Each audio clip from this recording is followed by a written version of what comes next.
All right, the Friday the 13th revisit continues with part 3. So let's waste no time and let's get right into it. All right, so part 3 is the second and final movie to be directed by Steve Miner, who had did part 2.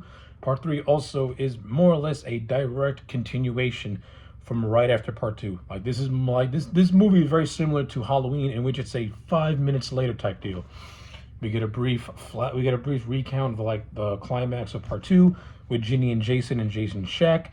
We see that Jason survived being stabbed with his machete in the shoulder, and he pretty much comes to and wreaks havoc on a new set of teenagers in the woods. All right. The only thing that part 3 has going for it is two things. It has the 3D element, which is goofy and cheesy, but what part 3 did that forever stayed with this series was give Jason his iconic look, his final form, if you will, which is that of the hockey mask. Part 3 was the movie to give Jason his hockey mask, and since then that has become so synonymous with the character. Just the idea of Jason without the hockey mask feels just weird and not the same. So if I'm to give part 3 any positive, it's the hockey mask, and that's about it. Because everything else that part 3 has is a mixed bag. I've never really been a full fan of part 3. I've always liked parts of this movie. I liked a couple of kills in this movie, but overall, part 3 to me is one of the weakest of the franchise.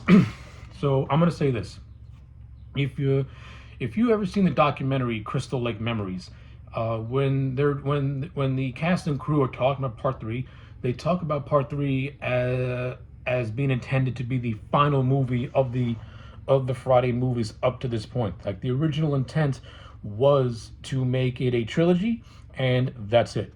So let's talk about it like this: if this movie was to have been the conclusion of Friday the 13th as a whole, it would have been just a very low note to go off of.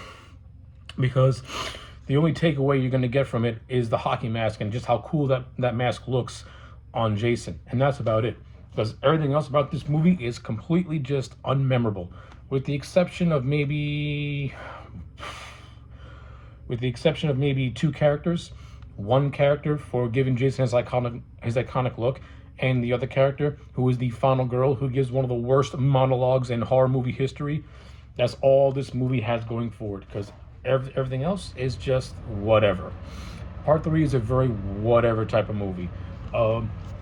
Now, of course, when you look back at it in a retrospective type of way, you can say that part 3 more or less is the conclusion of the Crystal Lake Massacre, if you will. And when you get to part 4, which was also intended to be the end of the franchise, in retrospect, part 4 actually started the second trilogy of the Friday the 13th franchise, which to me is the best trilogy, despite one movie.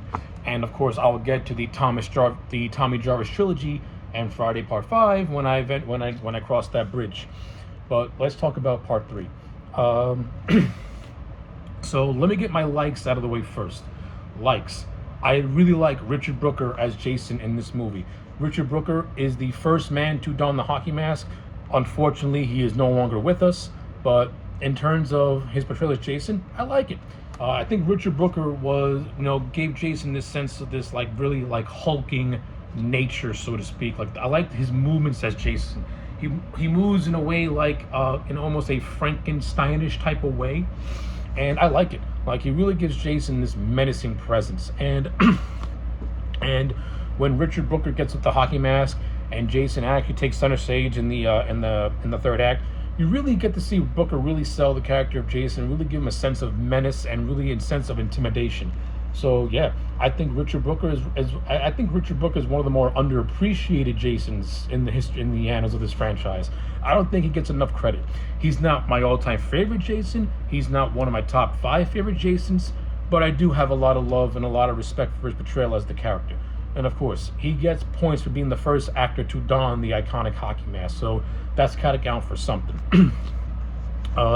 In terms of the teens in this movie, the only one I really like is Shelley, played by Larry Zenner, mainly because Shelley's the practical Joker, but I can also relate to someone like Shelley, somebody who doesn't really have a whole lot of self-confidence and doesn't really have a high opinion of himself. We can all relate to a character like that. And yeah, I like the character of Shelly, and of course, when you watch this movie, it's actually Shelly who brings the hockey mask to Higgins Haven, and it's actually Shelly who Jason takes the hockey mask from.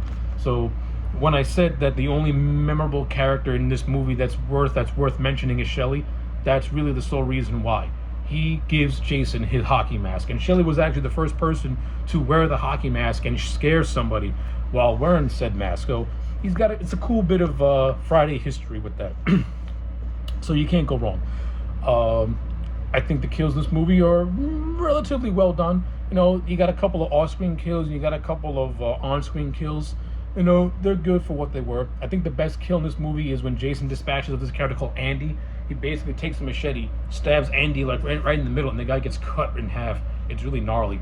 And then the follow-up scenes when he kills a girl named Debbie in the hammock, very reminiscent of how he killed Kevin Bacon in part 1. So I think in terms of the two best death scenes, Andy and Debbie are the two best of the two are the two ones that really stand out to me. All the other ones, they're okay. Actually, no, I lied. There is another good death scene. Is the character of Rick, who is actually the boyfriend of the Chris character. More or less, Jason has him strangled behind the house while Chris is trying to look for him, and he just squeezes his head to the point where his eyeball pops out. So, yes, those are the three death scenes that I actually really like, and I think that is where this movie. That to me is the movie's high points. Are those three death scenes, Richard Brooker's portrayal as Jason, and Shelly, and Steve Miner's direction, which I thought was actually really well done. I wish this movie was not done in 3D because I do not like the cinematography of it. And when you watch this movie in 2D, it looks just jarring. It looks just weird. It looks just janky. It looks just awkward. This movie's my biggest complaint with this movie is the whole 3D aspect, because it just looks it just feels unnatural to me. Now again, I was not born in 1982, so I did not see this movie in 3D. My memory of this movie is watching it on VHS, so take that for what it is. But in terms of just Steve Miner as a director as a whole, he makes it work. And of course, I liked his direction in part 2. His direction in part 3 is no different. Steve Miner is one of the better Friday directors. And that says a lot because as the franchise goes on, you get hit and miss with directors. Unfortunately, he had Joe Zito to follow him up in part 4, and when I get to part 4 and all that movie's glory, I'll explain why I love that, along with part 6 by the great Tom McLaughlin. But yeah, to me, Steve Miner, he's up there as one of the better Friday directors. I like the suspense he creates. I like the atmosphere and tension he creates. Of course, he brings that signature dark sense of humor, which I really, really like. So, yeah, I got zero complaints about that. I also like the opening prologue. Even this movie, like I said, this movie literally takes place the next day after Friday Part 2. So we see Jason wandering around till he reaches this couple that have a supermarket, and then they live in the back of the supermarket. And this is where Jason gets his iconic, gets his clothes, which, if you actually pay attention to all the Friday movies, these are the same clothes that he wears in part 4, that he wears in part 6, part 7, and part 8, until getting a completely new design in part 9. A lot of people don't realize that he wore the same clothes for for a good chunk of time. But he kills this character named Harold and Edna. They're just there as cannon fodder. You feel bad for Harold because he's with a bitchy of a wife, but at the end of the prologue, it doesn't matter anymore because they're both dead. So that's that. And pretty much the movie starts proper with the teens. They're all okay. They're forgettable, with the exception of Sally. I think Chris is one of the worst final girls ever. The monologue she gives her boyfriend Rick about her being attacked by Jason in the woods comes across as, her delivery is just, hammy. And continuity-wise, I don't know what kind of sense it makes. It feels weird. Like the movie is trying to give Chris and Jason a connection, but it just doesn't know how to do it. This is my biggest gripe with this movie, is the character of Chris is terrible. And if this was intended to be the final movie, you should have brought back Ginny. You should have brought back Alice. From everything that I've read, and even in interviews from Amy Steele, an initial concept of part 3 was to have Ginny be in a mental institution and have Jason stalk that mental institution trying to get to her. If that rings any bells, Halloween Resurrection We all know that movie. I think the first 10 to 15 minutes actually toyed with that idea of of Laurie in a mental institution and Michael stalking the institution itself. That could have made for a pretty cool movie. And I think that also could have been a pretty cool way to bring back Alice. And then you have Alice and Ginny team up to take on Jason one final time. Alice gets redemption for surviving the initial Crystal Lake massacre, and Ginny who up to this point was Jason's first rival, gets a chance to finish him off once and for all, so to speak, and kind of like get that monkey off her back of being the survivor of her own massacre. Like having two survivors of two different Crystal Lake massacres coming together to take down the ultimate threat could have been a really cool movie. And the whole idea of Jason stalking a mental institution also opens itself up to many possibilities that we would never get. Instead of going in that cool direction, they just decided to take the Halloween 2 approach and just had the movie take place the next day on another campground. And once you get to Friday Part 2, you kind of really see that Friday the 13th will always have a formula that it sticks to varying degrees of success. This, to me, is where you should have went with the alternative plan instead of sticking to what you end up doing with this movie, because it just feels just boring to me. Like, this movie's boring in a lot of areas, and really it's the third act is where I really find any interest, because everything leading up to that, I'm not gonna lie, I'm not invested in these characters to really give a damn. The only person I feel like following is Jason. And I really like the scenes of him just watching and lurking around in the woods, and that's where I think Steve Miner's direction at creating tension and suspense really, really works. And it's done really, really well. But other than that, I don't care about Chris and Rick as a relationship. I think the chemistry with the two actors is okay. It's nothing all there. The stuff with Andy and Debbie, they're just sex starved, so that's nothing. And the stuff with Shelley and Vera, I mean, I can relate to it to a certain degree. The unpopular guy having a crush on the good-looking girl, and the good-looking girl not really wanting anything to do with you in that sort of way. I mean, we can all relate to that sort of thing, but that's basically it. Nothing really else. And then you have like these random bikers that follow them back to Higgins Haven, but they serve no purpose. They just get siphoned off. They just get killed off by Jason.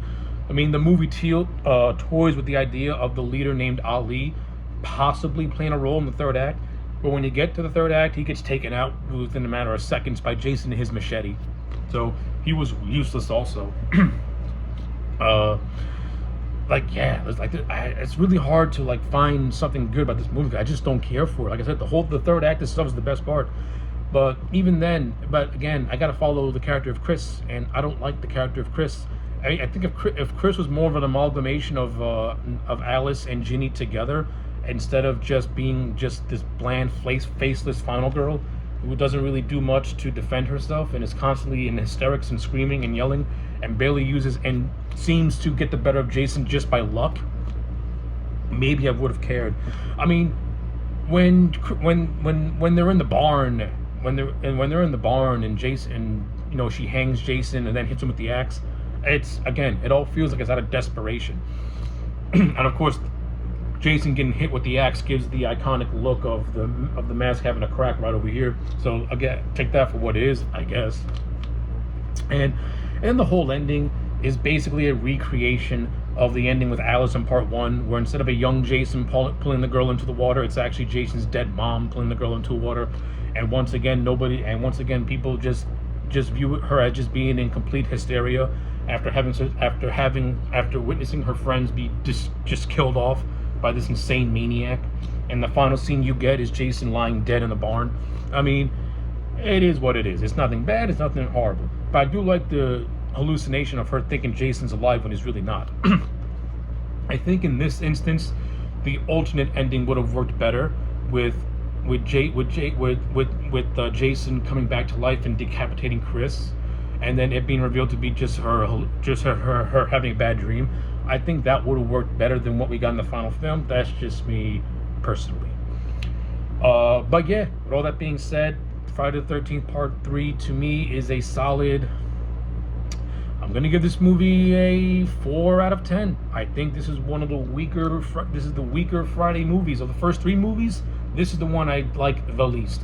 with the exception of the positives that I mentioned, there's really nothing really to go off of with this when it comes to this movie.